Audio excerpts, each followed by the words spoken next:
Dental implant ചെയ്യുവാൻ വരുന്ന രോഗി ആദ്യം ഡോക്ടറോട് ചോദിക്കുന്ന ഒരു ചോദ്യമുണ്ട്. ഡോക്ടർ, ഇതിന്റെ ഗ്യാരണ്ടി എന്താണ്? എത്ര നാൾ ഇത് നിലനിൽക്കും? നമ്മൾ മനസ്സിലാക്കേണ്ട ഒരു കാര്യം, രോഗി തന്നെയാണ് ഇതിനകത്ത് പ്രധാനപ്പെട്ട ആക്റ്റീവ് പാർട്ടിസിപ്പന്റ്.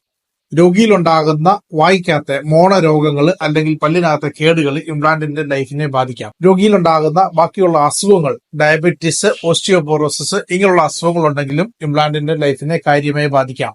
പേഷ്യന്റ് കഴിക്കുന്ന മരുന്നുകൾ, ഓസ്റ്റിയോപോറോസിസിന് കഴിക്കുന്ന ബിസ്ഫോസ്ഫോനേറ്റ്സ് ഇങ്ങനെയുള്ള മരുന്നുകൾ, അല്ലെ റേഡിയേഷൻ തെറാപ്പി ചെയ്തിട്ടുള്ള അല്ലെങ്കിൽ ഇമ്മ്യൂണോസപ്രസൻ തെറാപ്പി ചെയ്തവർക്ക് ഇംപ്ലാന്റിന്റെ ലൈഫിനെ ബാധിക്കാം.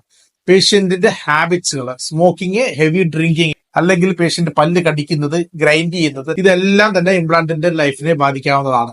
അപ്പോൾ ഇംപ്ലാന്റിലേക്ക് പോകുന്ന ഒരു രോഗി ആദ്യം ഇതിനെക്കുറിച്ച് നല്ല ഒരു അവബോധം ഉണ്ടാകുക. ഇതുപോലുള്ള വീഡിയോകൾക്കായി ഫോളോ ചെയ്യുക doctor Presley Thomas. Thank you.